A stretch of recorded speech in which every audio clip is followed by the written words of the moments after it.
the gridiron or courtside, you know what time it is. It's Sports plus life. Sports plus life. ringside or front court or field pass, we ballin', no. Knuckle up or buckle up, I tell it like it is when I'm on my show. Home run, slam dunk, knockout, or gossip go. Sports plus life. Yeah. Sports plus life. Yo, yo, yo, yo. What's up? What's really good? It's your boy Brandon Brevon Towns, host of that show called Sports Plus Life. You feel me? And you already know what's going down today, bruh. So guess what? Guess what? Turn it off. Turn it off. Turn it all the way off now. Yeah. How's everybody doing today? Oh, please allow me to reintroduce myself. My name is Brandon Brevon Towns, host of that show called Sports Plus Life.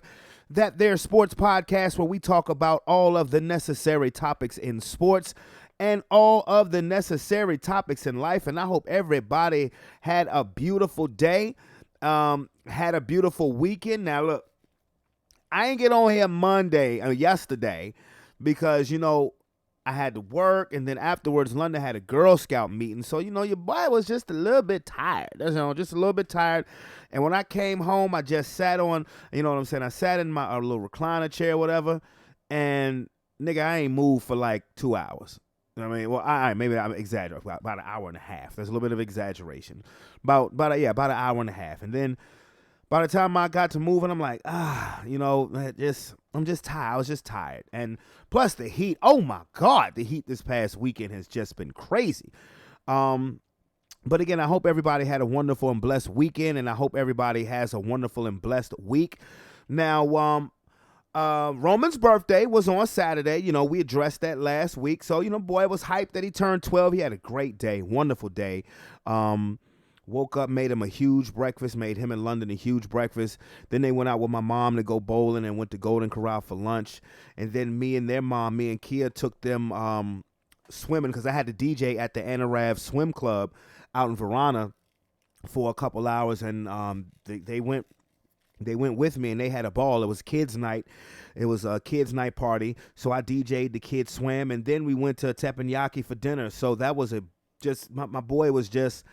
He had a wonderful birthday. He was so happy, and that just made me so happy. It really just made my day. It really did. And then the next day, we got up and we went to the Watermelon Festival, and we went there early because, good Lord, and it was packed early, and it got hot early. Gee whiz, it was hot. It was a scorcher, just like it was a scorcher yesterday on Monday. I mean, it's been hot. I mean, but August, hottest time of the year, even though I don't know if it's going to touch that last week in July, because that was just ridiculous.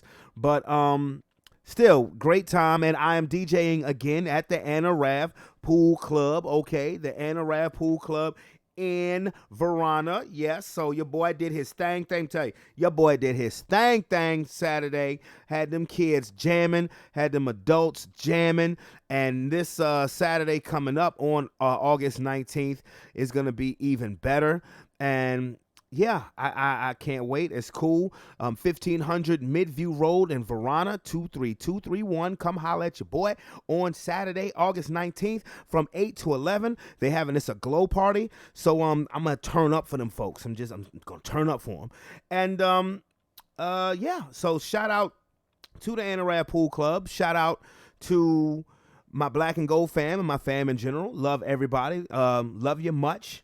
Definitely love you much. And you guys ready for the realm of sports? I'm ready. You ready? We ready? They all ready. Let's get to it. Today, we gonna start off with some football, because it was a few places where I could have started, but I just really didn't know where to begin. I mean, we have, you know, some stuff going on in the NBA with James Harden, proving once again that he's not a winning player. We have an interesting story involving a former NFL offensive lineman, Michael Orr. If you guys remember, the person that the Blind Side movie in 2009 was made off of. But I figure, you know, I'll get to those situations, but I'll start off with NFL football. Preseason has kicked into full effect on Friday, Saturday, and Sunday. I was watching some football all day when I wasn't busy, but I was busy a lot of the time. But now some dominoes are starting to fall in the form of NFL running backs, and particularly in the division of the AFC East. Dalvin Cook is planning to sign a one-year deal worth up to $8.6 million with the New York Football Jets, giving them yet another weapon for Aaron Rodgers. Dalvin Cook, who has made the last 4 Pro Bowls with the Minnesota Vikings, has fallen to that let's treat running backs like shit syndrome. And Dalvin Cook, 28 years old, career's not over, still a game breaker, as I said. He's made the last 4 Pro Bowls. And just gives more depth to the running back position. The number 1 back rookie from last year, Breece Hall, is returning from an ACL injury. Now, we all know, particularly at running back or any position, really, when it comes to an ACL injury, it may take you a year to get back to your normal form. I'm talking about a year after the initial injury. And Breece Hall was injured in mid-season of last year, so I can guarantee you, while he might be in uniform, the majority of the snaps, at least for the first, honestly, 3 quarters of the season, are going to be going to Dalvin Cook. They realize that Breece Hall is their future at running back, if you can call running back having a future anymore in today's NFL. But it is what it is. It's a good pickup. I thought Dalvin Cook was going to end up going to Miami, but the rumors started swirling about him going with the Jets for about the last 2 to 3 weeks. You know, he went to visit there, and so, you know, good pickup. Definite good pickup for the New York Jets. Does that make me sold on the Jets as everybody else is? No. But I bet you Dalvin Cook will have a cameo on Hard Knocks now. I bet that. I mean, I'm not trying to, poo-poo on the New York Jets, even though my team has had, my coach has had beef with them. Week 5 matchup, gonna be must-see TV. But it's just another weapon for people to say, see, this should further cement the fact that the Jets should be a Super Bowl contender. But you can't win it in the offseason. You can't win it on paper. You have to do it on the field. But again, New York Jets coming into this season, Aaron Rodgers, of course, Alan Lazard, Randall Cobb, McCole Hardman. Add Dalvin Cook to that list, and that offense should be good. If Aaron Rodgers has any form of MVP version left of himself, then the Jets should be scary, but they are in a hell of a division. That AFC East is crazy, not just with the Jets. You got the Bills, that's been their division the last 3 years. And then you got the Miami Dolphins, who's saying, hey, don't forget about us, especially if our quarterback stays healthy. And then you got the New England Patriots, and you can never count the New England Patriots out because they're always the best team X's and O's wise. And speaking of the New England Patriots, perfect way to segue, another running back, ex-Dallas Cowboy Ezekiel Elliott is signing a 1-year deal. He signed a 1-year deal with the New England Patriots. And it includes a $3 million base salary and a $1 million signing bonus. And it's an incentive-laden contract. And so now and Zeke is not going to be considered, the starting back. That will go to Ramondre Stevenson. But Zeke, they're looking to have him and Zeke make a good 1-2 punch for the New England Patriots. And we shall see how that goes. Ezekiel Elliott, first 7 years with the Dallas Cowboys, really hasn't lived up to his contract, which may be one of the reasons why we're in the treat running back like shit era in the NFL. But it is what it is. It's just, to me, when I think about Ezekiel Elliott's career, I'm just thinking about his last play with the Dallas Cowboys, him playing center and totally getting blown up by the San Francisco 49er defense. What a way to end your career as a Dallas Cowboy. Congratulations, you're going to the New England Patriots, to the team that's picked to finish last in the AFC East. So congratulations, Dalvin Cook.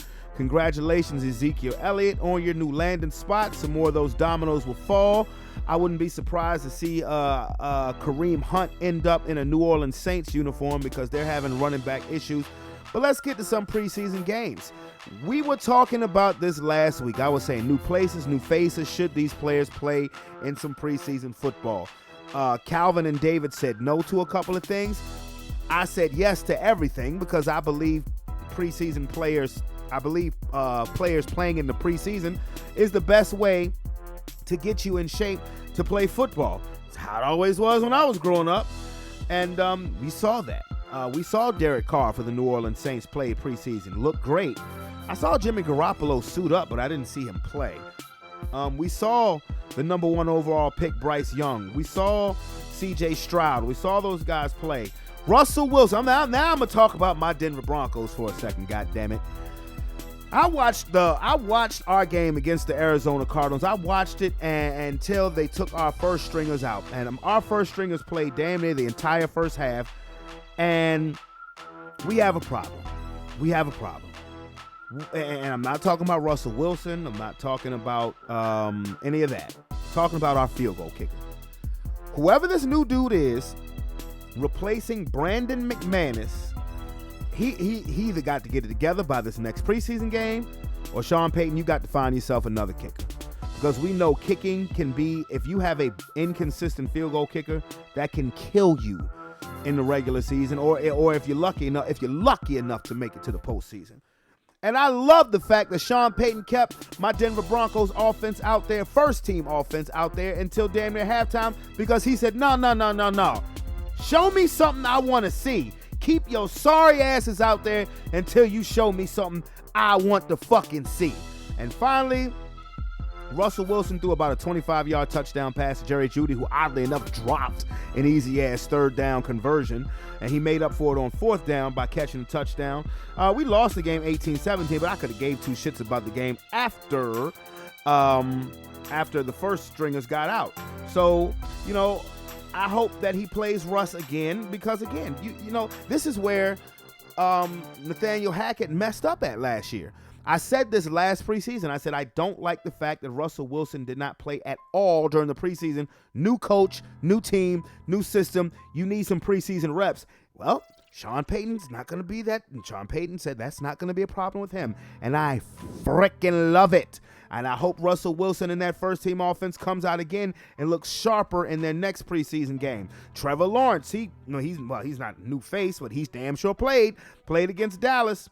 Sure enough, we didn't see Jalen Hurts. We didn't see Jalen Hurts or Lamar Jackson in the Eagles versus the Ravens.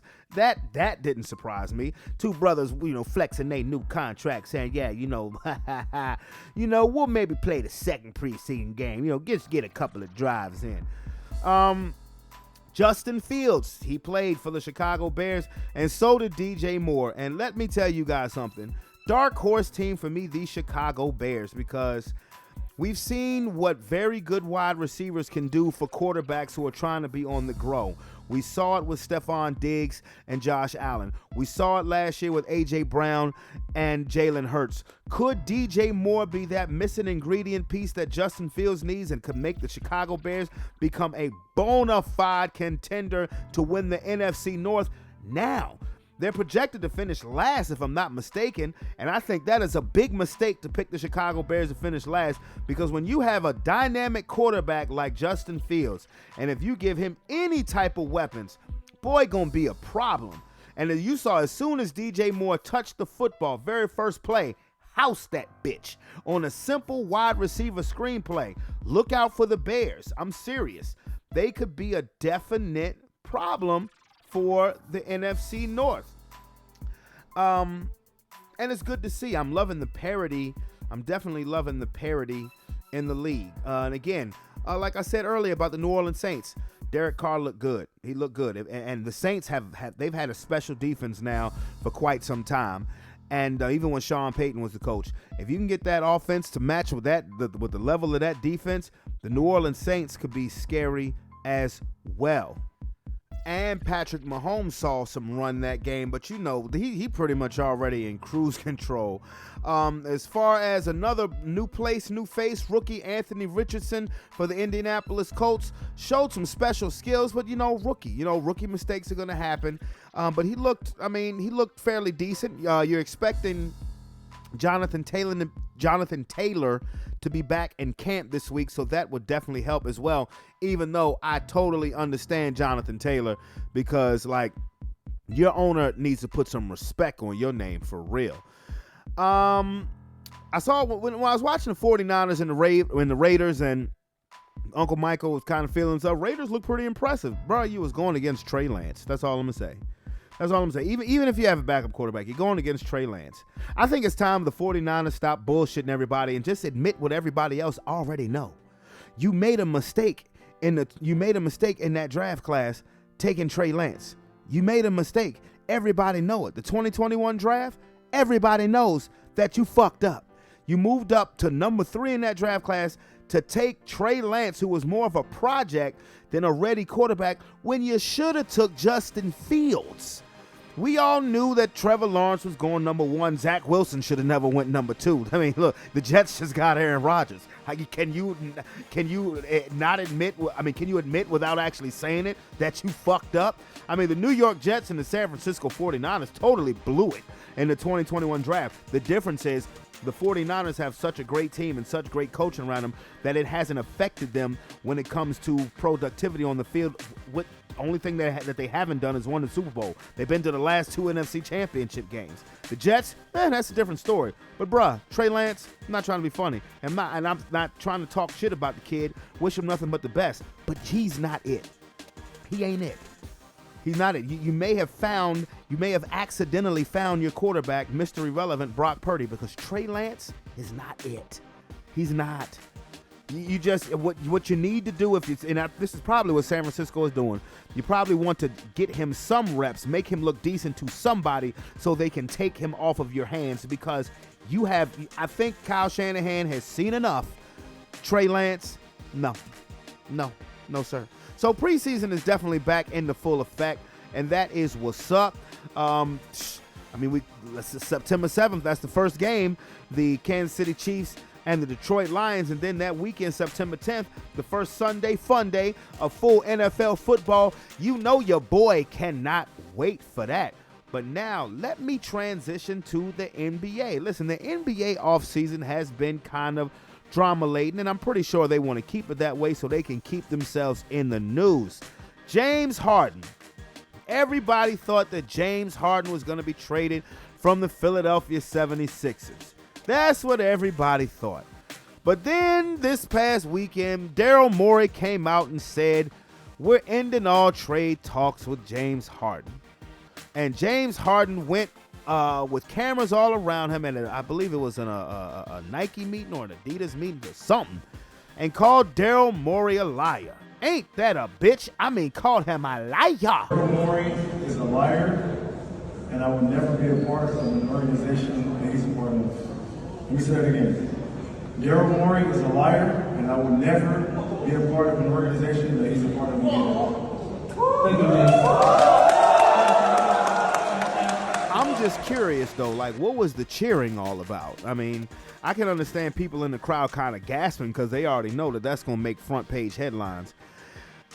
James Harden and Daryl Morey have a history going back well over a decade. I mean, he's the guy that traded for James Harden to come to Houston originally after he was with the Oklahoma City Thunder with Kevin Durant and Russell Westbrook.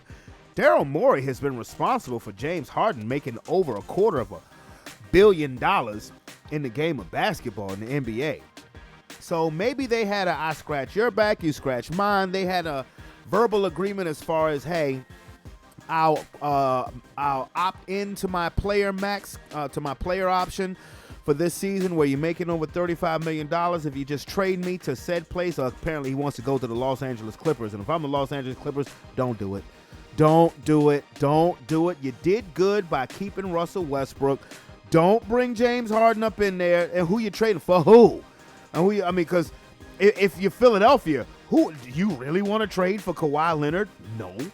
Do you really want to trade for Paul George? I would kind of flirt with that, but Harden, nah, bruh. Because I've said this before, and don't get me wrong. When James Harden was traded to Brooklyn, I really started admiring his basketball game. I mean, his on-court game, because how he just flipped the switch from just pure scorer to point guard. I thought that was amazing. I thought he was in a perfect situation if ever there was one in Philadelphia. You know, riding shotgun with Joel Embiid. But once again, James Harden, when you need him the most, turns into James Harden. And I don't mean that in a good way, because James Harden doesn't show up in basketball games when you need him the most. There's too much tape on that.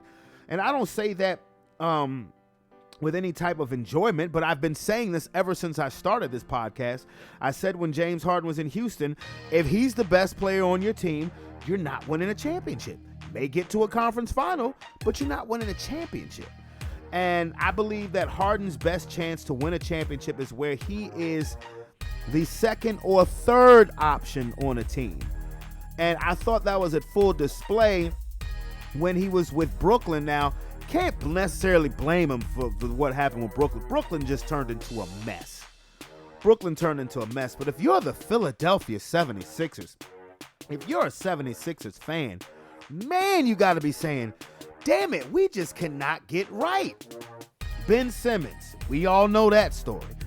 And you trade Ben Simmons for James Harden. How that's looking. You guys bet not trade Tyrese Maxey. The only way I would trade Tyrese Maxey if I was Philadelphia is if you knew without a shadow of a doubt you were getting Damian Lillard.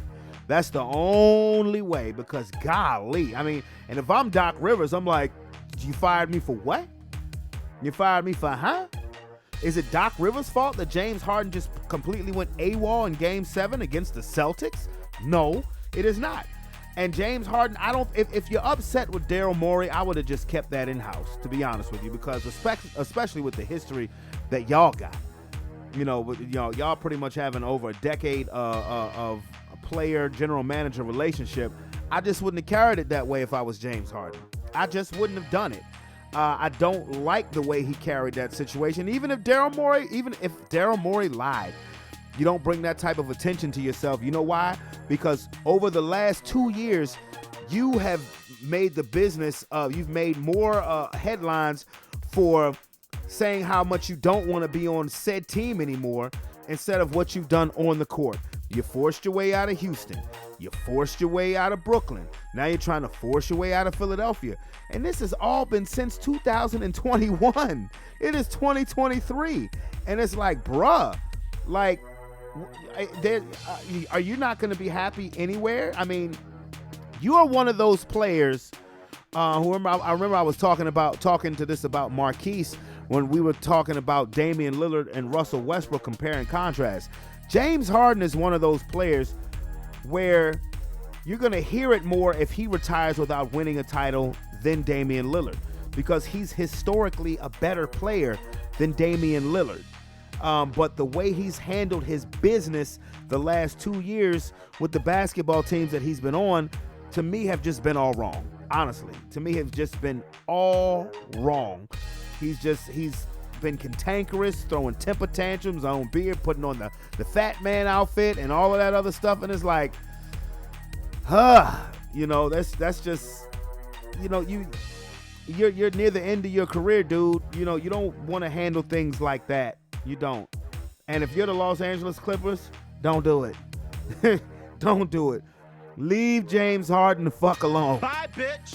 Just let him go on about his business, and you just continue to keep your fingers crossed that you can have a healthy team going into the 2023-2024 season. That's honestly why I think the Clippers did a great job by keeping Russell Westbrook, because say what you want about him, he's a future Hall of Famer. He deserved to be on the 75th All-NBA anniversary team, and he is dependable. And he looked like Russell Westbrook when he came over when he switched uniforms. He didn't even switch buildings. When he switched uniforms and went from the Lakers to the Clippers. But James Harden, again, I just wouldn't have handled it like this. So that's a drama that's probably just about to get stirred up even more as we hone in, as basketball season starts in 2 months. Basketball season starts in 2 months. So now what is he going to do? Is he going to sit out? Is he going to do the Ben Simmons? I'm never going to play for the Sixers organization again. Is he going to cry mental health reasons? Nobody would believe that if he said that. But anyway, On to the next topic. Now, this is interesting. I don't know if you guys remember the football player Michael Orr. Michael Orr, he was a offensive lineman, drafted in 2009, was on the Baltimore Ravens 2012 Super Bowl winning team, was on the 2015 Carolina Panthers 15-1 team that made it to the Super Bowl. Lost to my Denver Broncos. Had to throw that in there. But he's mostly known for the movie Blind Side, the 2009 movie Blind Side starring Sandra Bullock. And of course they say based on the extraordinary true story.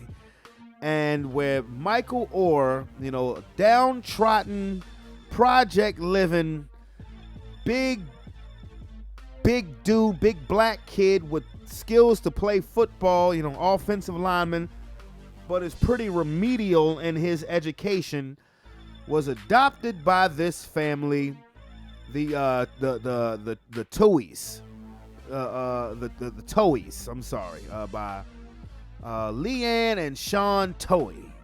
And this was an already rich white family who just saw it through the kindness of their heart. This kid just needs a chance.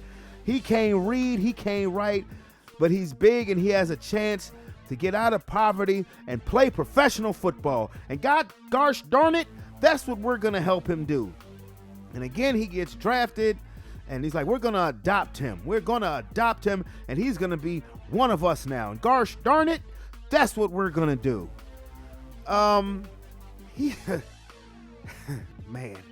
He has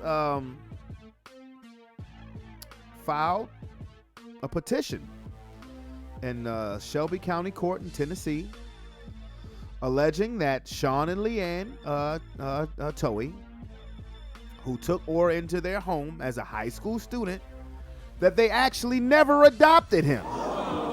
And that all of this blindside stuff, rhetoric, was a lie. And that he said that they never adopted him. Instead, less than 3 months after he turned 18 in 2004, the petition says the couple tricked him into signing a document making them his conservators, which gave them legal authority to make business deals in his name. Now, what the fuck? What's wrong with you? Oh, it gets better. It gets better. The petition further alleges that the Towies, I don't know if I'm saying that right or not, use their powers as conservators to strike a deal that paid them and their two birth children millions of dollars in royalties from an Oscar-winning film that earned more than $300 million, while Orr got nothing for the story that would not have existed without him. Ain't this a bitch? You niggas are crazy. I mean, that's just crazy. And Michael Orr apparently found this out in February of this year, and that he, in fact, has no family relationship with the Towies, that they never adopted him, that pretty much he was a moneymaker for them. And then on top of that, I watched the movie a long time ago when it first came out, but that dude who played him was stupid. I mean, I'm not talking about the actor himself personally. I'm talking about the way Michael Orr was portrayed in that film is that he was a remedial idiot. He couldn't read, he couldn't write, that he just, and this family just swooped in out of the goodness of their heart and just rescued him from poverty and helped him launch an NFL career, and he won a Super Bowl championship. I mean, that's just a great American story. Dun, dun, dun, dun, and all of that bullshit. But in fact, he is not legally their family. And that's crazy, yo. And the family has, when something like this comes out, the family's going to be getting a lot of phone calls. They've declined to speak. Now, I watched the interview with Michael Orr that was conducted today, and he said, the frustrating part about, that movie is that I was portrayed as a pretty illiterate person. He said, now, granted, he said how he acknowledged that he grew up in the rough streets of Memphis, and it was poverty, but in no way was he illiterate. He said he could read, He can write. He said when the family allegedly adopted him, he was already an All-American at football. So that's Hollywood putting a little spin on it to make one particular group of people look good, to make them look like the hero. Not to say that they were making, Michael Orr, the character look bad, but to make him look like the needy person and to make this family look like they the heroes when Michael Orr ain't seeing a penny of this film that's about him, I mean, if they had adopted a person in poverty who grew up to be a bus driver, nobody would have gave a fuck, so now he don't see no money from this film, and I know what you're thinking. Well, and the film dropped in 2009. Michael Orr got drafted in 2009. Well, he in the NFL, so he good. He don't need no money. Man, if that man's supposed to see some checks, see some commas behind that shit, y'all wrong for that one, and all the money went to your actual birth children. So this is a family who was already well off financially, who in effect is pimping their football player. And I watched an interview with the attorney today too, saying that Michael Orr really had it was really tough for him to do, but he just couldn't help the feeling of betrayal. And that's crazy, yo. That is crazy. And Sandra Bullock, I think she won an Oscar off of that shit. All bullshit. Ain't that some shit? All bullshit. See? This is why you just can't believe every story that you see, every movie that you see. And it's just crazy. Even the pictures of him hugging the family is leading to deception. But for them, if they did that, that is nuts. That is nuts. Because I mean, according to the legal filing, the movie paid the Toys and their two birth children each $225,000 plus 2.5% of the film's defined net proceeds. And the movie became a critically acclaimed blockbuster. Ain't that some shit? Oh man, that is wrong in so many levels. It really is, man. And they're gonna be some people that I guarantee you that a spokesperson for that family is gonna make them seem like the data victims. And if this is what they did, come on, man. Come on, bro. Don't be like don't act like you the victims like them people did in Montgomery, Alabama. Oh man, I definitely got to see what my boys think about this one. And I got him here with me right now, brother Sean, brother Calvin. What it do? What's up, man? You already know. Good. Now I'm gonna pivot. I was just we was just talking about Michael Orr. I'm gonna pivot off that subject for a second so we can talk about. So we Something's going on. You say what? Just trying to make sure your audio good. Yeah, it's like a feedback jump. You being tapped in, bro. Feds listening. Well, fuck them. Let them listen. I don't hear no feedback. Yeah, I was just making sure because that jump's like a loud buzz, but yeah, it ain't doing it right now. Okay. All right. Okay. Before we get to Michael Orr, fellas, Calvin, I'll start with you first. What did you think about the first week of full preseason games?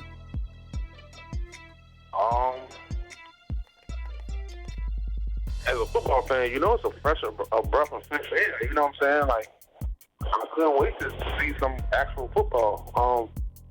It's just good to have the shit back, for real. For real. I mean, it's good to see it, but, we're not really looking at nothing right now. They're not really doing what they're going to be. You know what I'm saying? It ain't going to, be saying the real shit to, like. Well, you say what? I don't mean real shit, but, like. Well, okay. Well, Sean, what about you? What did you think about this first week of preseason football?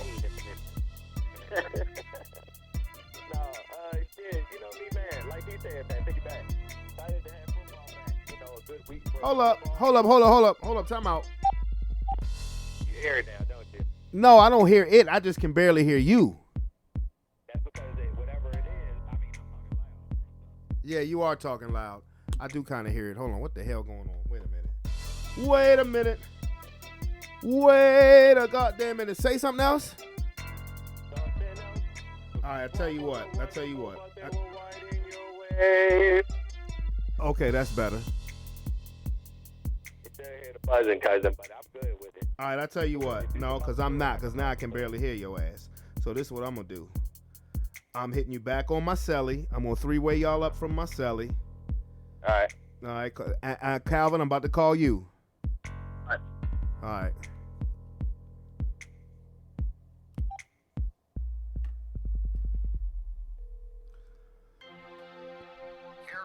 Okay, let me call Big C on three-way. Let's see. Yeah, that joint was crazy. That joint was crazy, good. Yeah, that joint is crazy. Hold up. Let's see.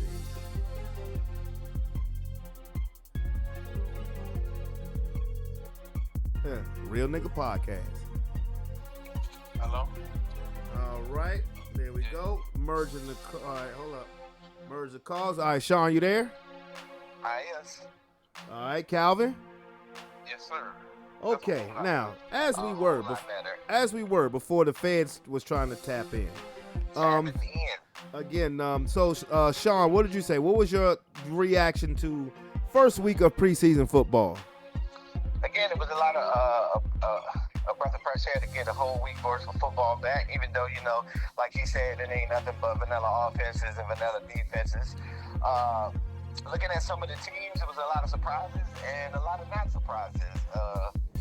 Just talking about the 49ers with their bitch asses and Trey Lance looking like garbage. I don't care whether it be him or Brock Purdy, we still gonna bust that ass. That looks good. There was a lot of good running backs, like Jahmyr Gibbs looked good on Detroit. A lot of showouts, man. A lot of standouts, people doing what they thought they were going to do, and a lot of people, fighting to be on the team, making a name for themselves. It was a good week of football. Calvin, were you surprised at how many starters actually played in a preseason game? No. Because every start is not a guarantee. You got to know what you have. You don't want to wait till preseason week 3 or week 1 of the regular season and realize this nigga can't catch. So, no. Well, we got a nigga who can't kick in Denver, and his ass need to go. His ass need to go. I ain't got time for no non-kicking ass nigga. And I was so happy with my teams, with Sean Payton saying, no, your ass is going to stay on the field until you show me something that I want to see. So, it's funny how nowadays kickers getting sorrier now that they really got to do something instead of just getting them easy-ass extra points and shit.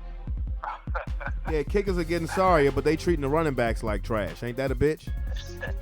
I mean, hey, you got to go with importance, man. I mean, running back is hella important, but I mean, And that kicker shit might come with their conditioning too, because the you know what I'm saying, not far as like the extra point, that move back, but that's still you know what I'm saying, you're supposed to be able to do that in your sleep as a kicker, but they don't have to manage. You don't have to feel those kick returns no more, so they're not running this much.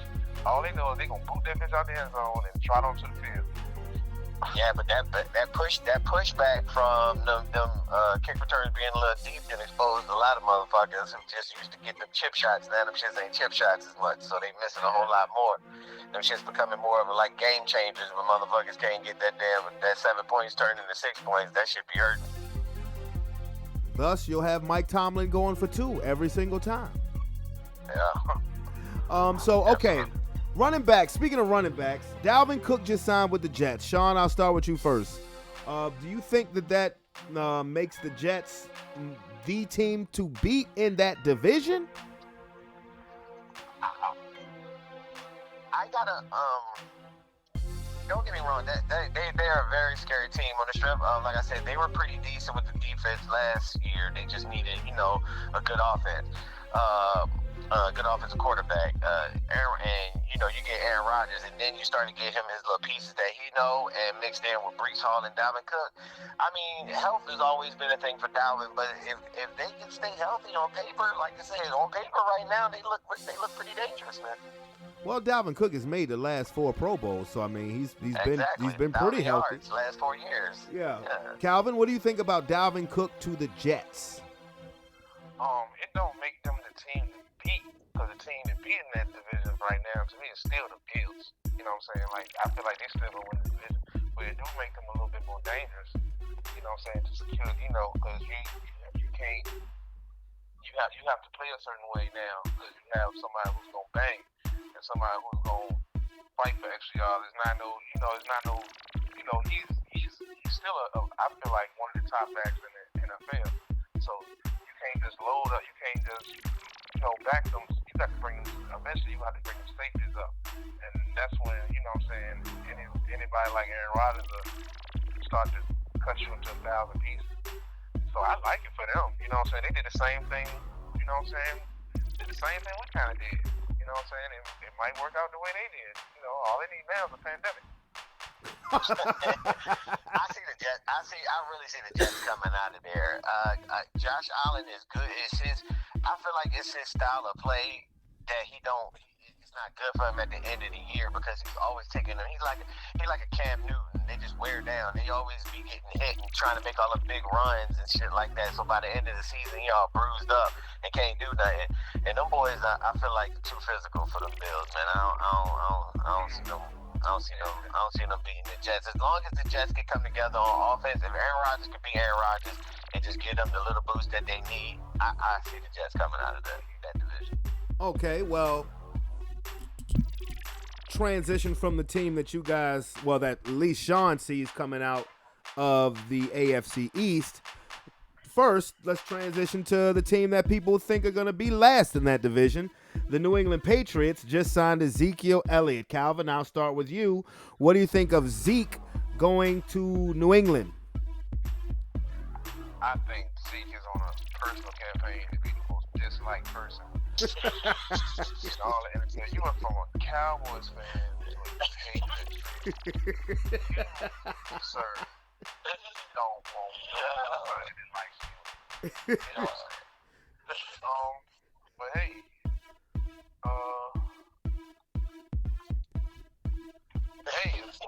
maybe that's all he had. You know what I'm saying? Yeah, I know. Yeah, that's like peanut butter and water, man. I don't even see that working, bro. Ezekiel Elliott and Bill Belichick. I don't see that. But no, they say he a stand-up guy. You know what I mean? So maybe it'll work out of there, man. He's the biggest name on that team right now, man. That's for damn sure. That's for damn sure. They ain't got nobody. They got him and Juju Smith-Schuster. Yeah, Juju. I can't wait to hit that motherfucker. Another. I can't wait till we play that. I forgot he on that team. That's right. And that's opening week for y'all. Yep, I can't wait to play him. All that shit he was talking, them little Valentine's cards and shit like that. We got something for him to check. People gonna be teeing off on them people, man. Oh, he gonna get him. So, to me, it just solidifies, the hilariousness of his final play as a Dallas Cowboy. Him starting him playing center and getting completely fucking annihilated. Oh, man. How you go out like that, bro? Your journey out as a Cowboy was a position that you don't even fucking play, and then you got ran over. That is flat on your face like a dumbass for the L. That was the biggest L you could do. I was scrambling so hard to get my DVR remote. I wanted to watch that thing. I would still be watching that thing. I would still be watching that thing. Because after they beat us the week before, and all them niggas at the job talking oh, man, you see that? I'm going to put that as my cover photo on Facebook. I wish. I wish I thought of that. I wish I thought of that shit. That would have been my fucking. Man, put it up there, man. It's a joint, man. We can share. Hey, yeah, that should be all of our Facebook pictures. At least the background picture. The background, so you get pancakes. I'm gonna look for it too. Yo, that's crazy. That's the way to go out, bro. That's a fuck you out the door. Like, hey, we gonna put your dumb ass right here. We gonna have you at center. I called that bitch. He said, what? Hey, you the only nigga on the line, bro. Yeah. I remember Calvin texted when he texted the group chat. He said, "This about to be something." That shit was 5 seconds worth of nothing. That was hilarious. What the fuck it was? Oh man, I needed that. I think the world needed that. The world needed that train. That was necessary. That typifies how the Cowboys should go out every season. Next year, this season, I hope their final play is Tony Pollard at center. Oh no. CD Lamb. Well, you know, it was just personal to me because, you know, they beat us on some. They I know it was personal for you. They ended y'all season. I get it. I know it's personal for you. But it was hilarious for me as far as that last play. But anyway, all right. Let me go back to Michael Orr. I explained this to you guys. You guys are familiar with the movie, the 2009 movie Blind Side. The movie about Michael Orr, his struggle, and he was supposedly adopted by a rich white family who was going to get him out of poverty and send him on his way, riding off into the sunset, playing for the NFL. And gosh darn it, that's what they did. Until the truth comes out. And Michael Orr has filed a petition saying that the family, the Tuohys, whatever, never actually legally adopted him. And that the document that he signed, just right after turning 18, was not a paper to officially become a member of their family, but giving them pretty much control of any business deals that he made. They had the right to make business deals in his name, and that movie was critically acclaimed. Sandra Bullock won an Oscar. That movie made over $300 million. The family got money from that movie, got a shitload of money, and Michael Orr never saw a dime. And the family said, we didn't make that much money off the movie, but everybody has come to find out that indeed they made a boatload of money as they were taking private jet vacations, lavish trips off of the film money alone. And the money was split between the husband, the wife, and the two birth children, but not the person who the film was about. Before I go any further, Sean, how would you feel about this if you were Michael Orr? I'm not super familiar with it, so I don't want to, talk out of turn. But what I want to know is, what did the parents do prior to, what are their occupational jobs? Are they somewhere where they're wealthy? Are they suburban, middle of the class? They were seen as a wealthy Tennessee family. Okay, so because I'm trying to figure out how the fuck don't know that somebody got $300 million worth of money taking all these vacations, and you right 14 years to goddamn say some shit about that shit, because I'm smacking the bitch up if I don't get my change, you feel me? I mean, I literally put my hands on grown-ass men, pause, and slam them to the ground. You think a wealthy Tennessee family gonna take my 300? Nah, bro. You should have said something about this a long time ago. If it's true, still, even if it's true, yeah, that's some fucked up shit, but ain't no way in hell I'm waiting 14 years to put my hands on somebody who got my $300 million. Well, let me clear this up. I said the movie made over $300 million. Okay. The family didn't receive $300 million. No, because you think about it, the movie made over $300 million. You got to pay the actors who are in the movie. Trips, ain't it? But the money, the money that they did make, they made well over 6 figures into 7 figures that Michael Orr never saw a dime of. Now, mind you, the movie came out the same year he was drafted. This is what Michael Orr said. He said, I never asked questions about it during that time period because I was concentrating so much on my NFL career. Which you can understand that because the movie dropped the same year he was drafted. And he said and I was watching his interview with him yesterday. He said there was always a feeling in his gut that, maybe there was something behind the scenes going on that he didn't know about. And then when he found out in February about the legal documentation that he actually was not legally a part of their family, and then finding out where all the money had went. Like pretty much, it's like an NIL deal, where the play, huh? Was he getting any of these checks from the movie? No, he got nothing. So did he think that he was doing the movie for free? No, That's what I'm saying. well, okay, well, Calvin, Like, Calvin. We're like, where's this money going? Where in your bank account? Like, if I'm doing the movie, and I'm a grown person that's in the NFL, when you NFL ready, bro, you got some sense on you. You know what I'm saying? They said, but the way they portrayed him in the movie said that ain't the way he was in real life. Like he had some sense about him. And if you're doing the movie, you should know good goddamn well. I don't care what football doing. You know you ain't doing this motherfucker for free. So where are your checks at? Is what I want to know. I don't care like what's happening unless he just didn't really give a fuck about what they were doing and he just allowed them to go ahead and handle his finances and they kind of like blended in that money with his football money, then I can see how you can get played like that.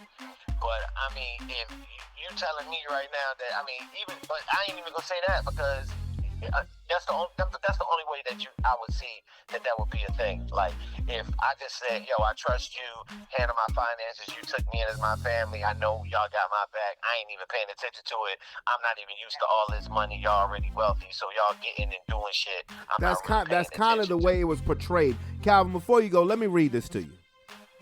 Okay. Before I be depicted as the film version of Michael Orr who can't read.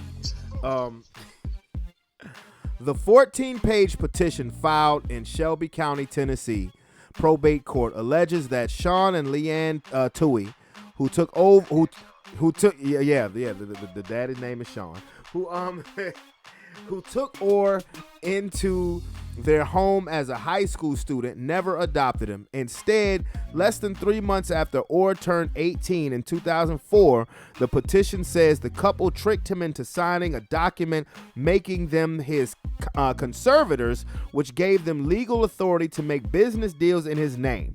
The petition further alleges that the Tuohys used their power as conservators to strike a deal that paid them and their two birth children millions of dollars in royalties from an Oscar-winning film that earned more than $300 million, while Orr got nothing for the story that would not have existed without him. In the years since, the Tuohys have continued calling the 37-year-old Orr their adopted son and have used that assertion to promote their foundations as well as Leanne Tuohy's work as an author and motivational speaker.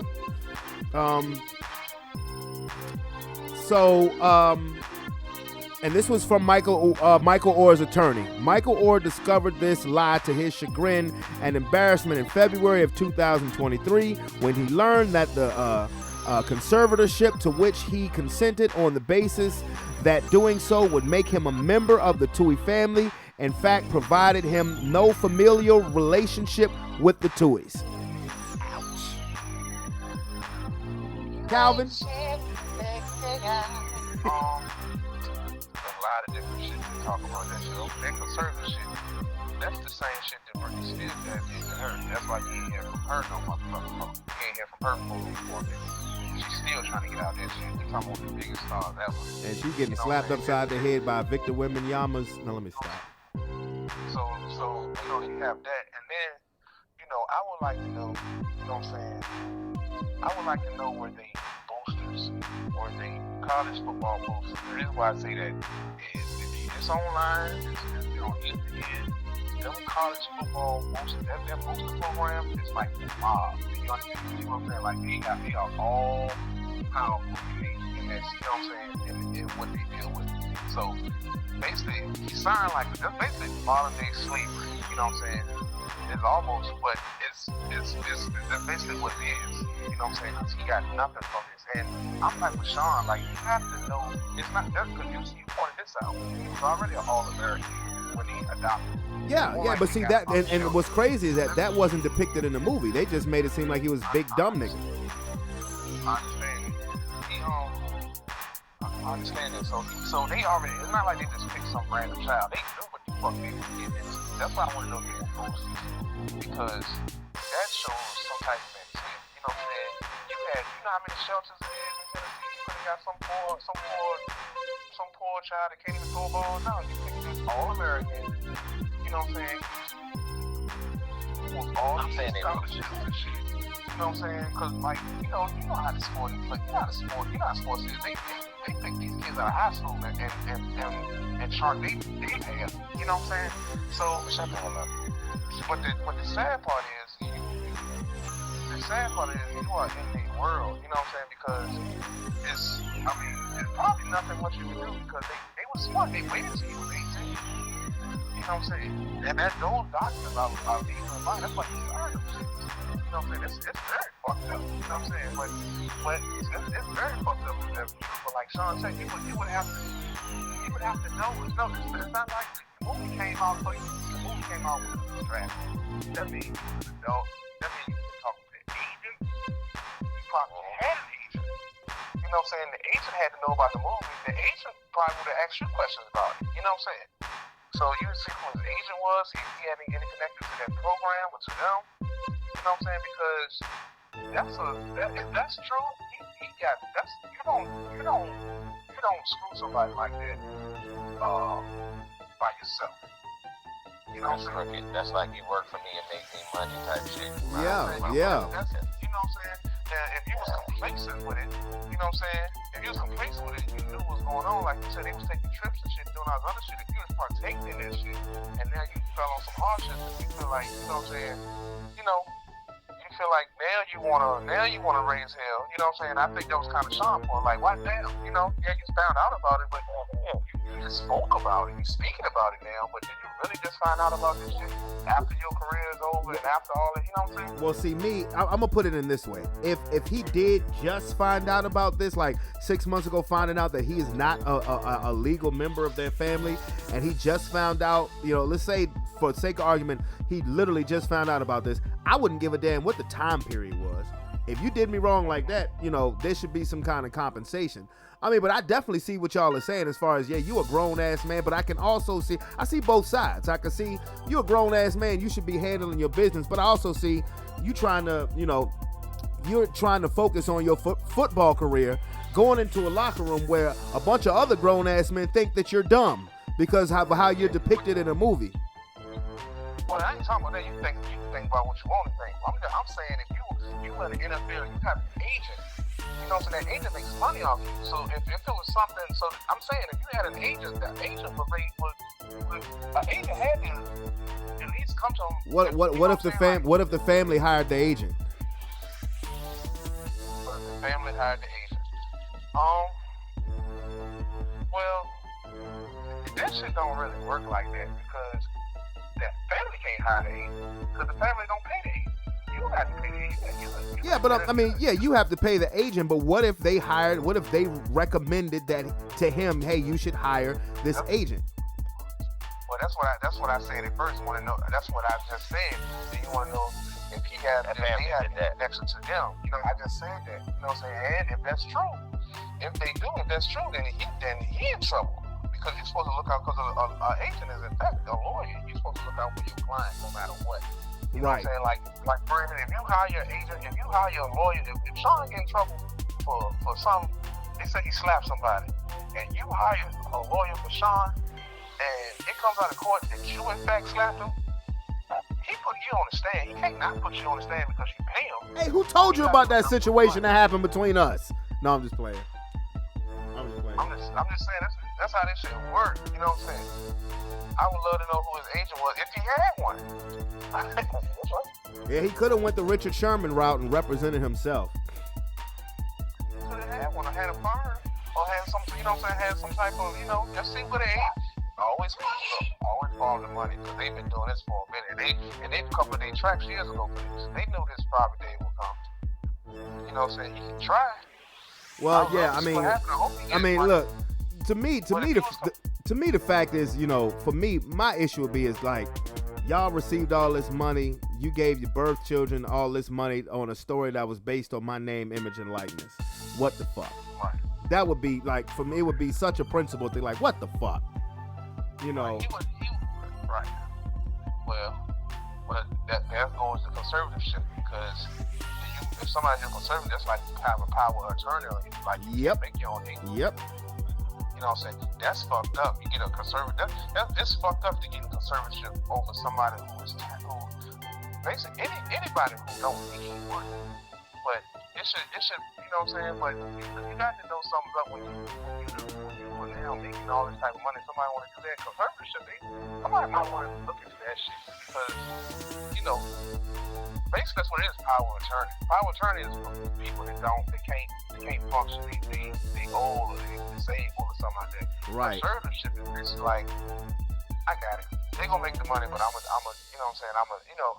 I'm a finesse. I'm a create the deals, but they gonna make the money. Yeah. Right.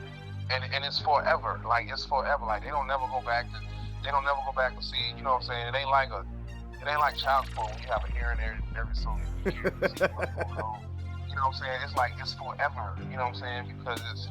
I mean, you see who using it, who benefit from it. You know what I'm saying? I was listening today more on that because I remember watching the movie, and I remember in the movie there was and there was actually a lawyer who was asking the family, well, what is your motive behind this? And they were like, nothing. We just want to see somebody do da da da da da. Well, maybe that lawyer who was being portrayed as the antagonist, the villain in the movie, he might have been on to something. But anyway, Sean, you really last week because you thought I was Diane Jones, you really didn't you really didn't partake much in the American the historic moment in Black American history, sir. Montgomery, Alabama. Yeah, man. You talking about the new Avenger, Aquaman. Fucking Aquaman. Aquaman. Aquaman, man. We got the new Aquaman who is the age of Peter Parker. Yeah, right. My man's is 16 years old. We never fully got your opinion on the Montgomery beatdown. Sir, how did that make you feel in general? Sir, I mean, when you just do your laundry and the blanket come out and you get that warm, you're like, man, it's nice fall and you just sit on the couch and you got that warm coat of warmth covering you and help you sleep and make you feel all tingly inside. God damn it, that's how I feel. It was a beautiful Picasso painting. It was a necessary evil. It was a victory of the highest level of victories, my brother. I want you to know that my black people, we have made it to the mountaintops, my brother. but seriously though, it was necessary, man. It was good to see people, nobody likes violence. We're all at peace. We want peace. We want to just make sure everybody knows that if you fuck around, you find out. And that's what happened. And I mean, if you just move your shit, man. Stop being stubborn. Stop being so goddamn snooty, man. You know that dude just doing his job, man. When you throw hands and they just felt like probably like, yo, there's only one of them. We got the chance to bank them. They didn't know that, he threw his hat in the air and, that's it was like the bat signal.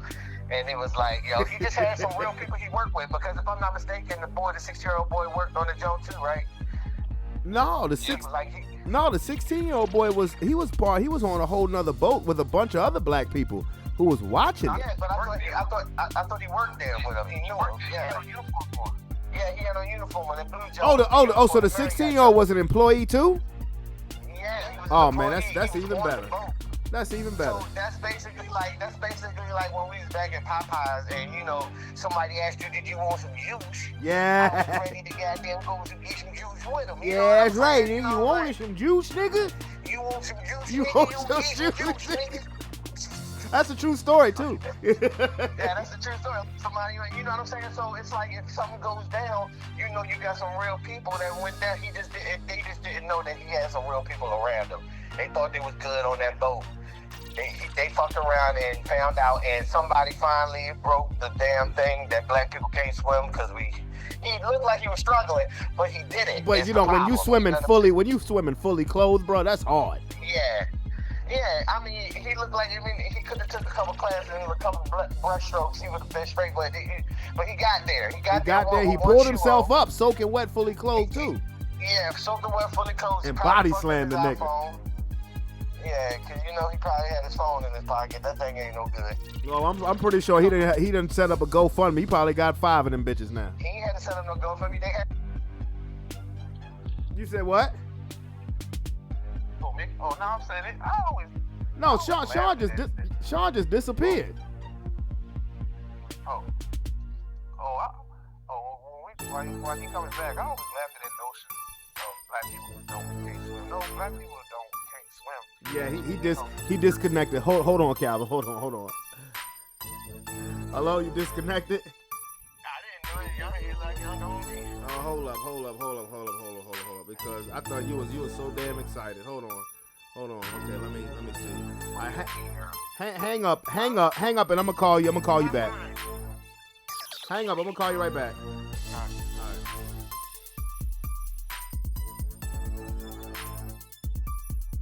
Let's see, Calvin. Oh, Big C. Yeah, he got disconnected. Hold on, I'm gonna call him. Hold on.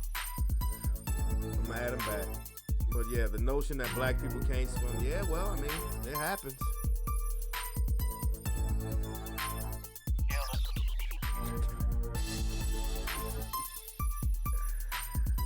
Hold up. God damn it. Okay, it's not. Cut me off because it was a beautiful.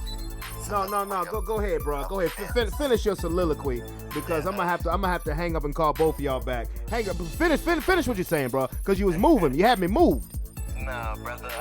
My movement was shut down by the man that just disconnected the phone call. I don't know where I was, but what I will say is my brother.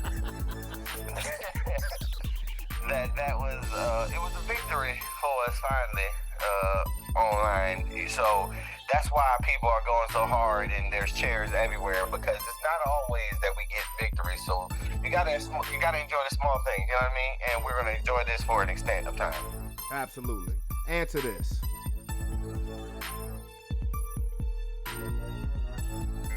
This where we're supposed to be at? Yes. Do you hear any buzz? No. Okay, now let me try to call Big C because it just works so much better on the crib phone. Hold on. RealNiggaPodcast.com. This is what we do.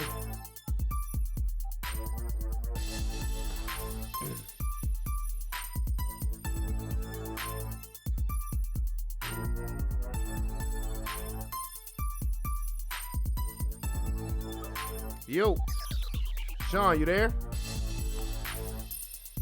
Sean, Calvin. When you tag us is when the buzz come in. Oh, you hear the buzz again? Okay. Cause goddamn, I can barely hear Calvin. But hold up, sir, you said the man interrupted our phone call. And they just shut it down. It was almost at its climax. Want me to reach that mountaintop, but my brother, it's all good. And it's a beautiful thing.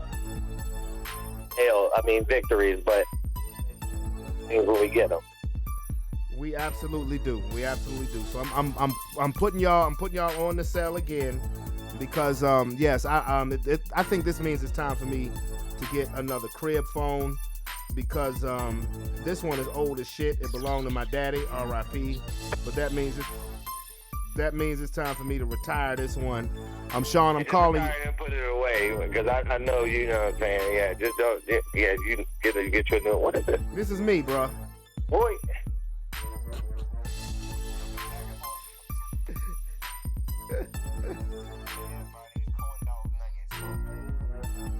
Hold up, you air frying corn dog nuggets, nigga? You air frying corn dog nuggets, nigga? Yeah, nigga, you here to fry niggas, corn dog nuggets, nigga. Give me my fries back, nigga. Calvin, like, what the fuck did I just walk into? No, I'm tripping on the fact you doing a podcast on that old ass phone. Nigga, I've been doing the podcast. Hey, Brad, let me tell you one thing about Brandon, bro. If that motherfucker can keep anything of nostalgia in his home and keep using it, he will. He'll probably have one of them old phones you got to get there. That phone probably one of the those you got to stick your finger in and spin around. Hey, I'm like, when you spinning that bitch when you dial us on that dog? He got the antenna where he got to pull it out just to get the signal. While nothing he's saying as far as, you know, keeping old shit is untrue. No, this is one of those phones. It's a VTech phone. It's one of them joints that people actually have in their business. Oh, you got one of those them upgrade them, hit the button and put you on old ass phones. Yeah, right. And it's just, I mean, it's just the old phone. It's like I said, this was need to get you a new Cisco version. Yeah, there you go. And I ain't talking about Unleash the Dragon. Yeah, Unleash no Dragon. I get you. But the only thing is, them goddamn phones is like $150. Well, guess what? You gotta invest for success. No, that's true. That's true. That's all right, because I'm going to figure out how to Zoom y'all niggas on while I'm on YouTube Live, and we're going to do it like that. Zoom? Yeah, man. Zoom? Yeah, man. Oh, goodness.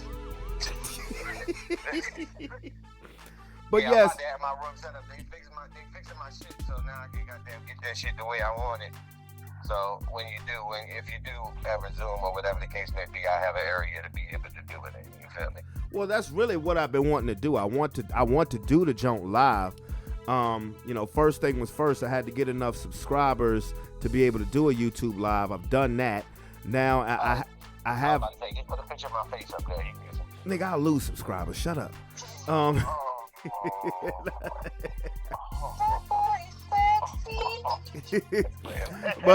but now, and I have a laptop where I can go on YouTube Live. I just got to figure out. I'll get my cousin up in here one day, and he'll show me how to, you know, get you guys live on the Zoom, because that's really what I would prefer to do, is just go live and go on a Zoom chat, so that way we could, the audience could see everybody, as opposed to me having to edit and do all that other shit.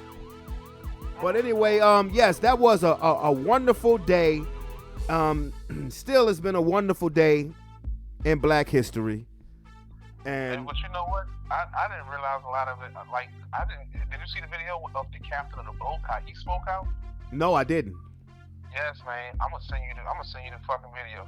He was talking about, first of all, it wasn't a black and white thing. It was a racism. They had problems with these people before. They said these people stole one of their golf carts. They were gonna press charges on them.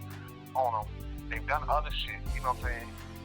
They know those people. He said they come down there the same time of year every year and cause problems. He said they were trying to get the people moved for 45 minutes. Yeah, and actually, what I heard was the guy who initially got attacked. Everybody was saying that he was just a security guard. I've been hearing that he was actually a co-captain. No, he was a security guard, but he worked on the boat. The captain called when they wouldn't move for 45 minutes, because the rules is, I didn't know the rules is, when a larger vessel is trying to enter, you have to move. And the captain was trying to get to the move, and they just stood there and they just started flipping the bird and shit. Then they left. So what he did was he called his first mate and said, we're trying to get into the thing, you know what I'm saying? So he called the guy that got attacked.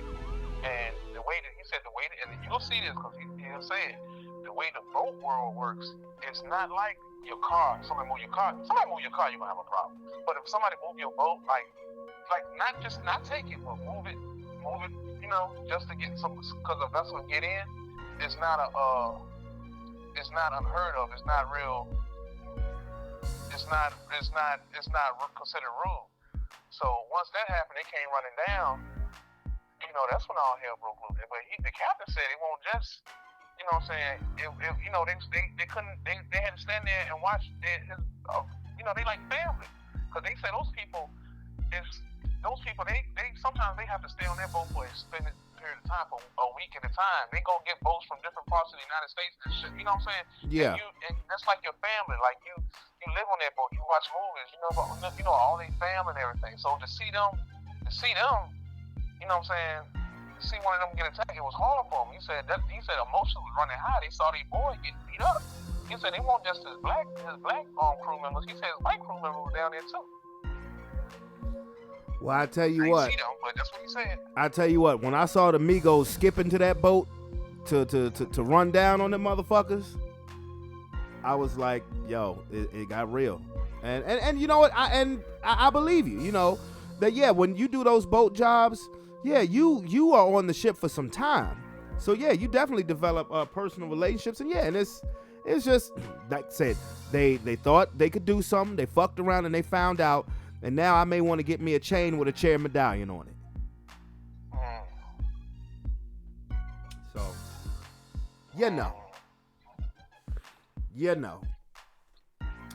but fellas, Sean, he done did. Again. He done I'm did. talking mad shit on mute because I was just sitting here laughing my ass off. Oh. Yeah. I said them Jones like the WWE Joe. He had like a perfect smack with that chair too. That shit was like He did. Yeah. I wanted to hear He used the ancestor strength to hit that joint right in the middle of that. The only thing was missing when he hit that joint was JR saying, "God damn it, you son of a bitch." Yeah. No. I was thinking about JR when the Migos come out and pin his ass. Bro, when the Migos skipped to the boat, I was thinking about JR too. I was like, and business has just picked up. But when he spoke, like when video too, because it's you know, and it won't like he on Ricky Smiley, you know what I'm saying? Shit, he one of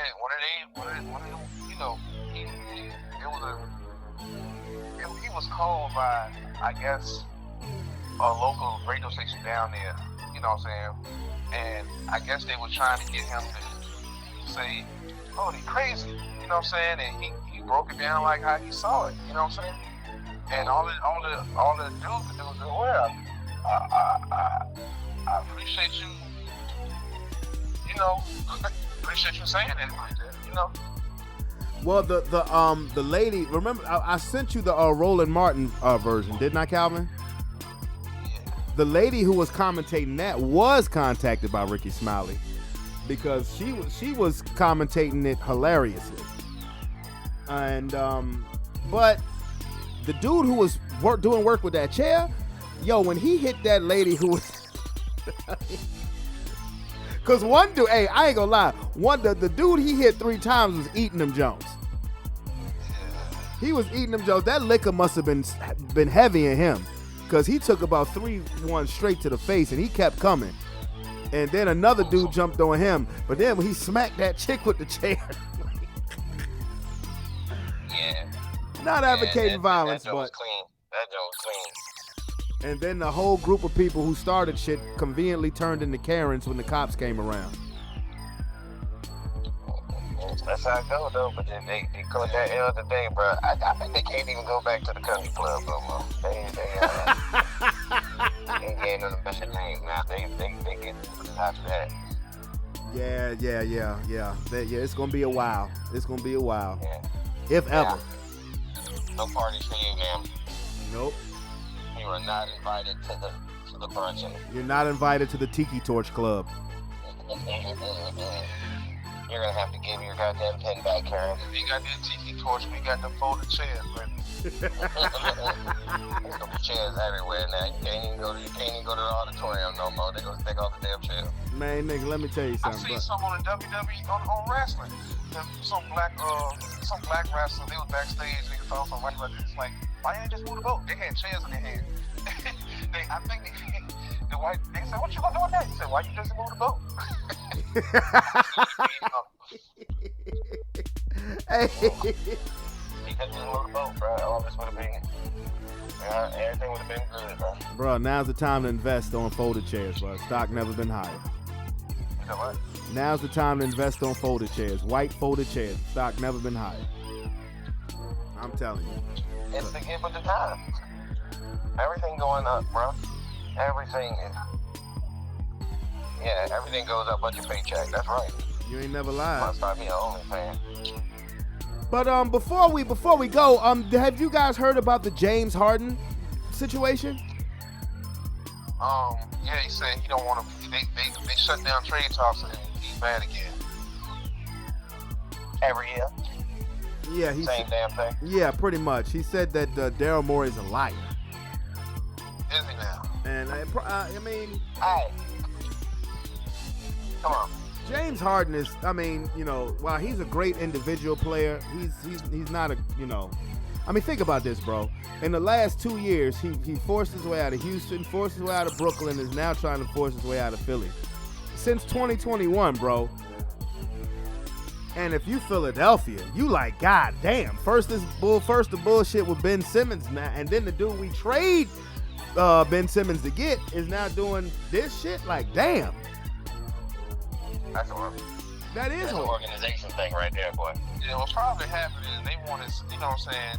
I'm not saying it happened, but, you know, when players come out and say, I only want to go this place, you know, the team that's trading them lose a whole lot of leverage. So they probably, you know what I'm saying, weren't willing to, the two sides couldn't meet. And Philly was like, you know, we can't just give you away for nothing, you know what I'm saying? And he don't want to hit it. All he thinks about his own ass. You know what I'm saying? Have to keep it. Yeah, so we have to keep it. You know what I'm saying? Exactly. Come And back, if I'm the Clippers, bro, I'm not doing it. First of all, who am I trading? Who am I trading him for? Because if I'm Philadelphia, I don't want Kawhi Leonard to play 40 games a year and then get hurt when you need him once. I mean, when you need him the most. Kawhi Leonard is terrible, bro. That motherfucker. I ain't even seen this motherfucker play basketball, bro. Who is this dude? He's out on load management. How you load management to make it to the playoffs and then don't even play in the playoffs? You play one game and then you don't play again. That's crazy. You load management so you don't get injured, but you still injured all the time. That don't make no sense to me. Bro, I honestly think he should retire and play in the Big Three. I'm not even being funny. But bro, the Big Three, you play once a week. And it's half court basketball. The niggas get $58 million a year to dress fly and sit on the bench. I'll be damned, bro. I ain't never heard something like that. He said Paul George and Kawhi Leonard, I think he said 9th and 10th in total salary. Total as far as highest paid people in the NBA. Athletes, Then he ran down the charts of how much salary that team generates. He said, for y'all to go the fuck home in the first round. They make $100 million together, bro. They $100 million together, bro. Bruh, and they don't even play in half of the games together.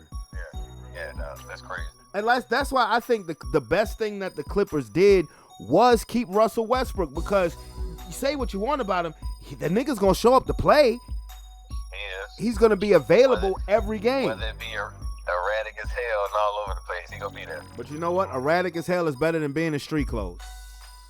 Them niggas stay in street clothes, bro. They got the best street clothes in the NBA. We need they Taylor. Yeah, bro. All they do is sit on the bench and laugh. Yep. They're like, ha, I'm getting paid and I ain't gotta do shit. Hey, man, they did what they had to do. They got them dumbasses to sign a contract and they paying them motherfuckers. If I'm a manager and you get paid, bro, I'm sending the goons at your ass while you at Chick-fil-A, nigga. You ain't even gonna know. Bro, let me tell you, bro, Bro, if I'm the fucking manager, if I'm the owner, nigga, I'm paying you on a game-by-game basis. I'm gonna have to do it like that. Because if you don't play, why the hell should I pay your ass? I'm telling you, the next CBA John or whatever the fuck. The owner's gonna light their ass up, bro. If you low managing, you ain't getting paid, my nigga. Bro, the next CBA, the owners are going to light them up. They're gonna light them up because of Kawhi Leonard, Ben Simmons, Zion Williamson. Yeah, and everybody demanding trades and shit Yep. when they sign the contract. Going to this team. Yeah. Y'all want to sign a contract and then a year later I want to be traded? Nah, fuck Kevin Durant. Nah, fuck all that. No, sir. Now, Damian Lillard, well, ain't nobody going to say shit about Damian Lillard because Damian Lillard been there for 11 years. But KD. It's on both sides. Oh, yeah. because the owners got to take, it's a business as well, because if they don't give a fuck about you, they'll get rid of you like it ain't nothing else to do too, though. So you got to do what's right for you, and that's why they be like, I ain't going here unless you, whatever the case may be. But it's hard because, like I said, it is a business, so everybody's going to look out for self, and it's just like at the time right now, the players got that strength, and when the next CBA comes, it's going to be like a whole lot, because these owners going to tired of these motherfuckers sitting on the sideline getting paid millions to dress street clothes. But you know what? It is. You're right. It is a business. But who pays all of their motherfucking bills? The fans. And it's the fans who are being cheated by the best players don't ever want to play.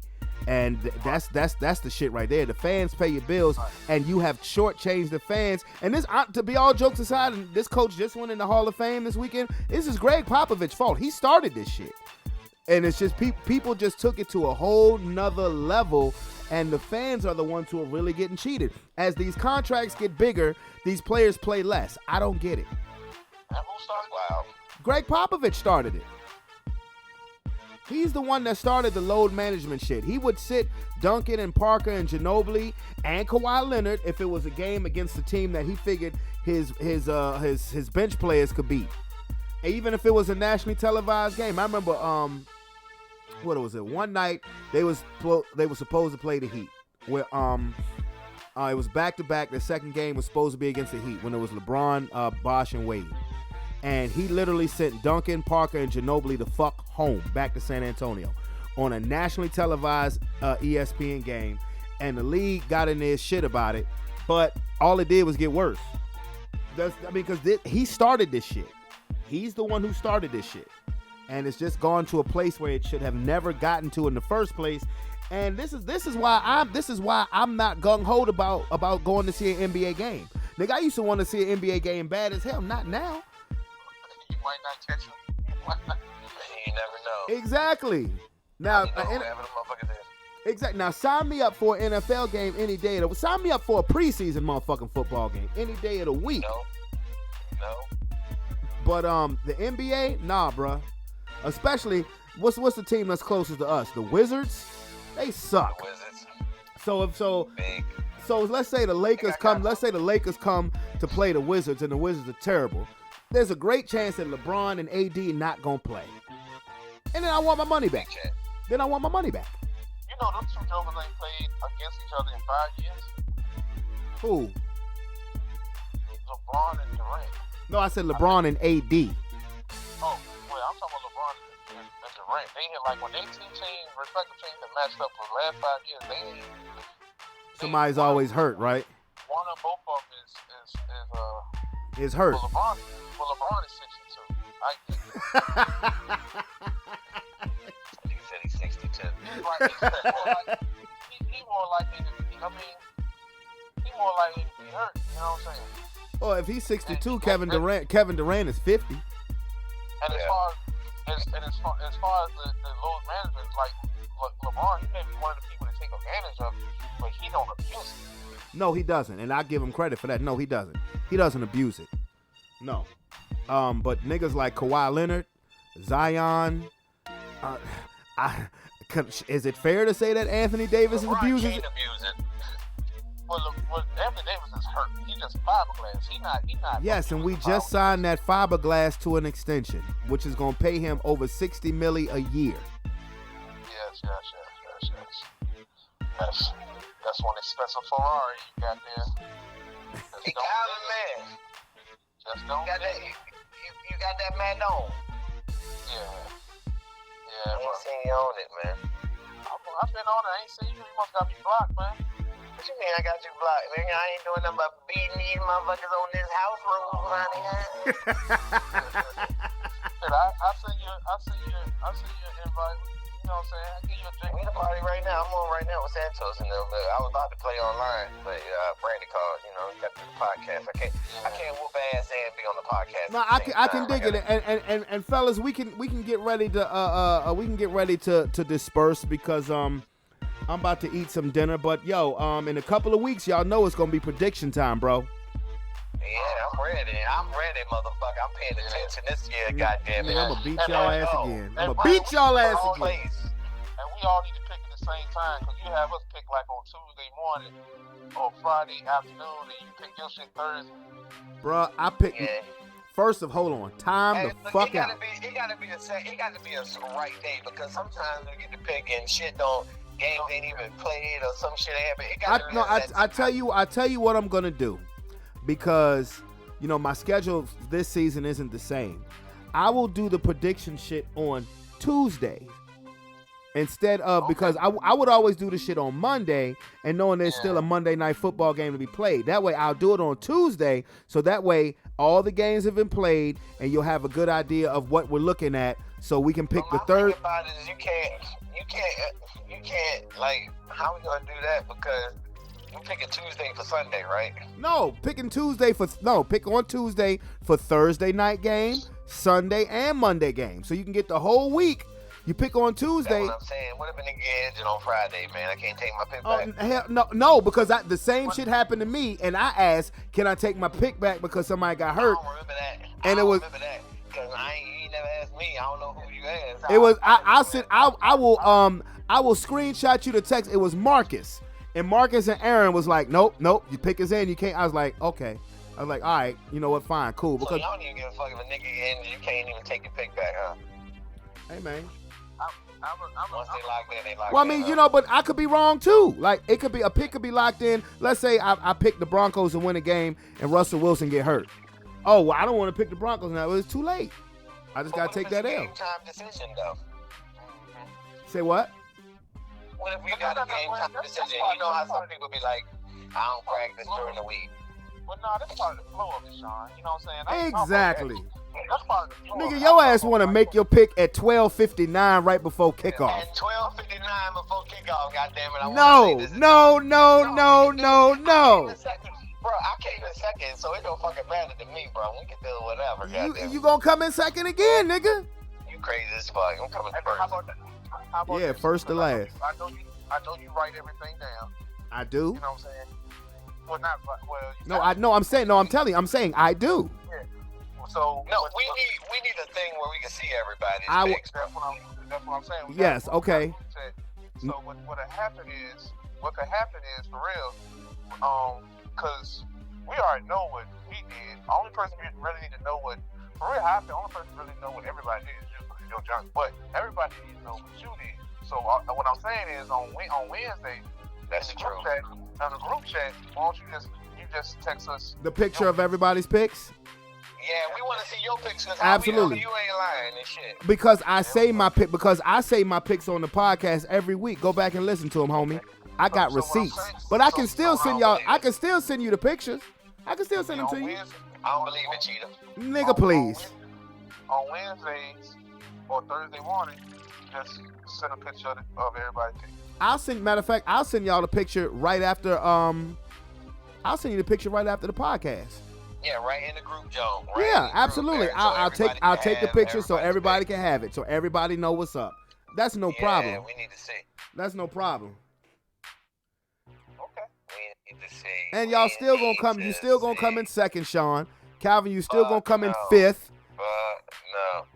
Well, we might be in play, because you know that new YouTube shit now can let you watch all the games at the same time. But even though the Eagles gonna be playing mainly, you can still see the Broncos at the same time. All right. Oh no. Hey, look, man. I'm just gonna have a good time on September the 10th. I'm just gonna go over there and have a ball, regardless.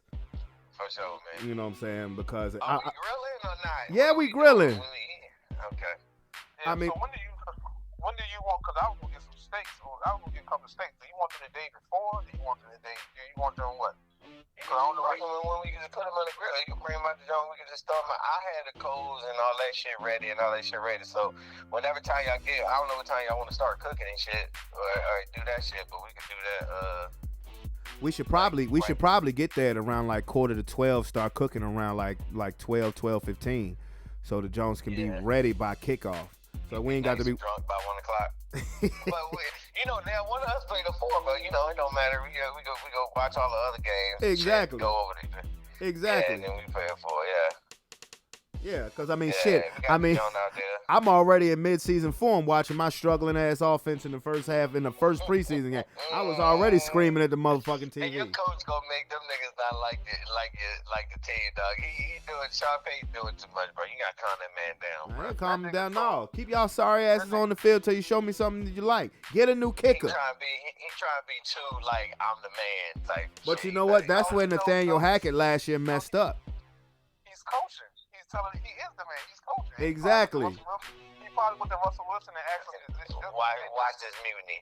Watch Okay, him start but catching see, this is himself. where Nathaniel Hackett messed up last year. Is that not playing Russell Wilson at all? New team, new system, not getting no reps in the preseason, and then thinking that everything was gonna be all good, and he came out looking like trash. Sean Payton said we ain't gonna have that shit. I ain't heard Broncos country. Let's ride. Russell I don't want to hear that shit. Russell is not the Russell of Seahawks, man. No, he's I don't not. know what's No, going he's on, not. bro. Hey, Brent. Like, he need to get his confidence back because it seemed like he's lacking that shit when I see him play, bro. Hey, Brent. Sean Payton probably went to Russell Wilson and said, "Now, is this your team or is this your daddy's team?" That Jericho was dripping too, bro, when he was talking shit. Hey, leave Russ alone. Russ about to have another baby. Leave Russ alone.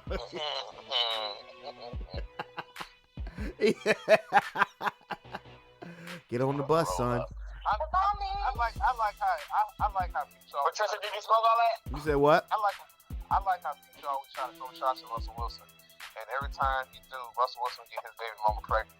So my question is, because he always try to call him soft or something or punk or something. So how soft you gotta be to get your baby mama pregnant more than once? You know what I'm saying? Like you shouldn't say nothing more to the nigga. For real. Exactly. Because Russell Wilson is claiming Future's kid as his own. But Future probably like, that's all right. I got about 12 kids anyway. You can have that one. Is this your team or is this your daddy's team? Boy, because that drum his friend, you gotta elevate it too to get that blood from out of it. I tell you what, the funniest shit that I heard though was about 5-6 years ago when Future and Sierra kid for the boy birthday, Future went and got him a Matt Ryan jersey. I was like, that's petty as a bitch. And what can Russell Wilson say? Future catching all the L's right now because Russell Wilson be taking pictures with his kids and shit on the field and shit like that. Not to mention that contract he got. Yeah. But I don't want to hear nothing about Bronco Country. Let's ride, nigga. No, What contract? The contract that he got last year when he got traded to us. Yeah. Future contract. Okay. Oh no. All Future contracts is child support. Future got to pay everybody, even Russell Wilson.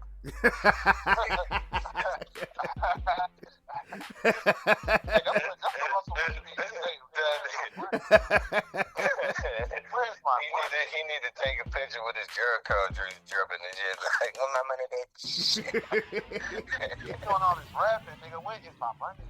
I can't believe this motherfucker. Rap had the about that Jericho. He check, ain't from motherfucker. Richmond. Rap about that check. That nigga ain't from Richmond with no Jericho. Man, bruh. I don't know. Out here looking like Jerome. I don't know. I had an uncle that you would think he was on some soul glow shit.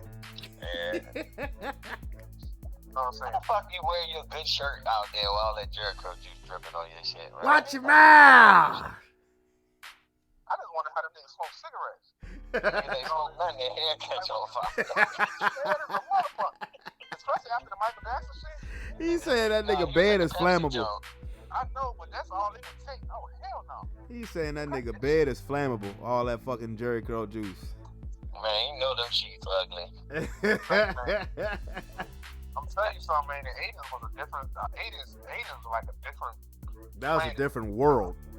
Different world, nigga. And everybody was wearing tight ass leather pants, Jericho juice dripping, Juicy dripping Jericho. and men wearing lip liner Oh yeah, don't think about it. Oh yeah. and ass cheek pants. They trying. Well, that was just one nigga. That's not. No, that was the revolution. That was a revolution. Yeah, that was just one. That was just one cat. Oh, I don't know. I I can't take up for that dude. He was what he was. You know what I'm saying? But the '80s attire in general Was real cray cray.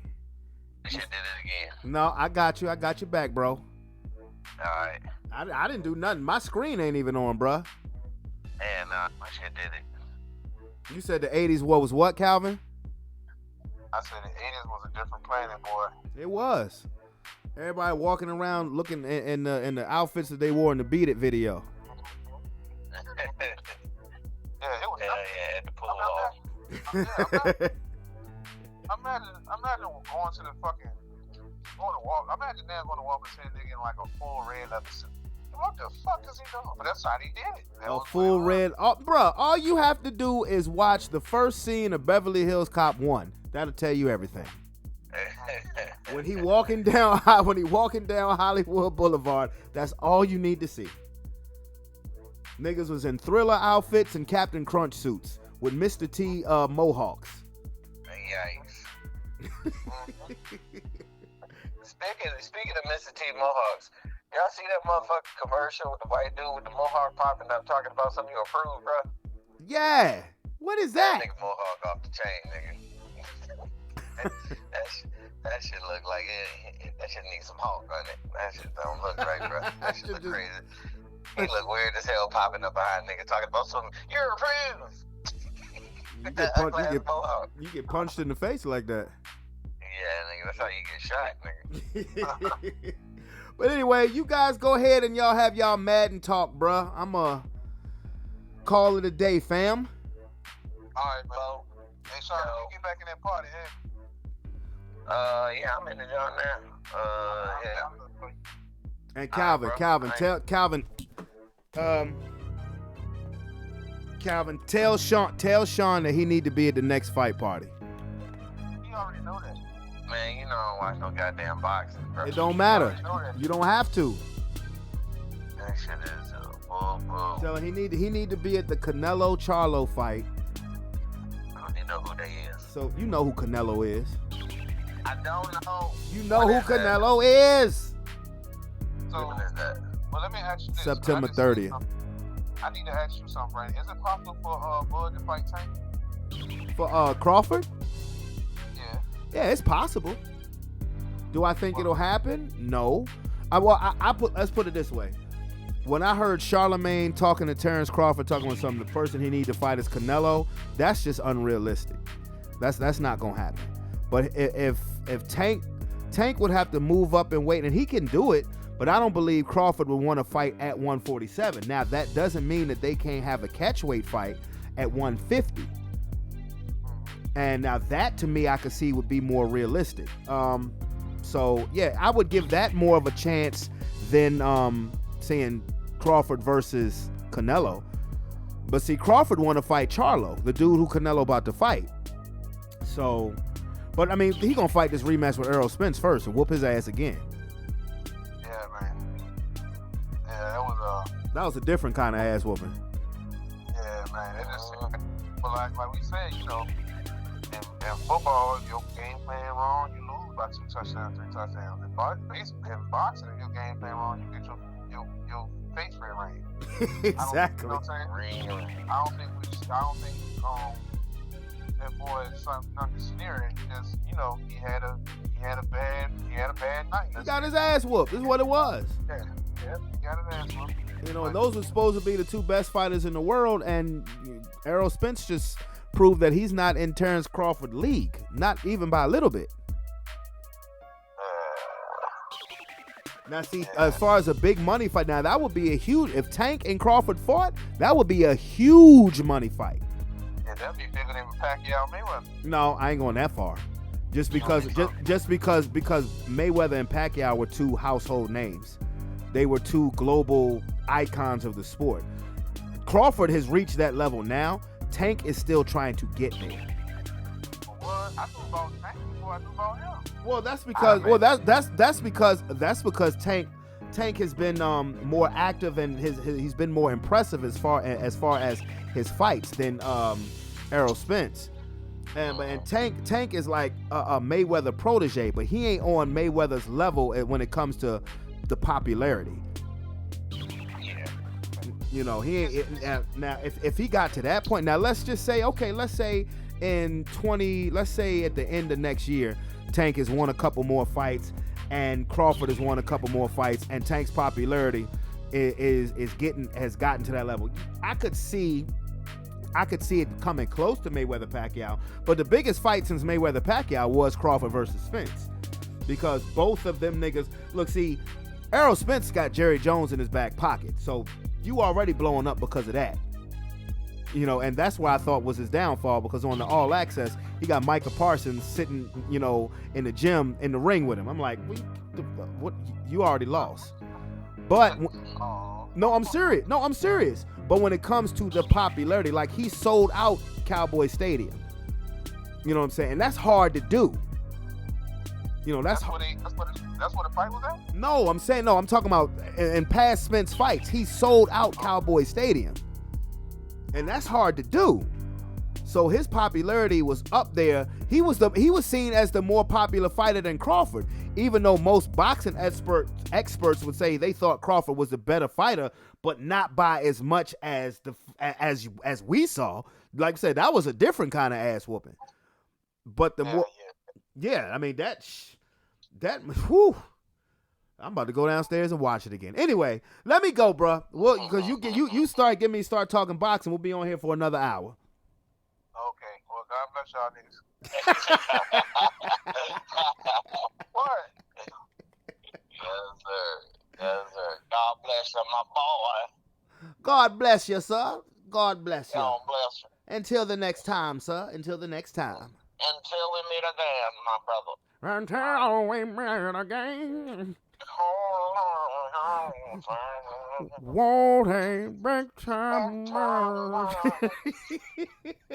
right, bro. Oh, man. My ninjas. Oh, with that being said, with a buzzer. More, I swear, it ain't nothing like having your bros, having your homeboys, and just kick back, talking, and just joking and laughing, man, you know. But I am gonna have to get this landline checked, because that is the better interview phone for me to do. But of course, I do want to find the Zoom so we can go live. You know, that would be even better. We can go live and there's, you know, faces other than mine that you can see. But anyway, definitely don't forget to hit that subscription button. And once again, your boy DJ Brevon is going to be at the Anarav Swim Club this Saturday night from 8 to 11. Turning up, doing his thing. And again, hit that subscription button and become part of the Sports Plus Life family. It's your boy, Brendan Brevon Towns. I'm out this beer. Peace. Love you.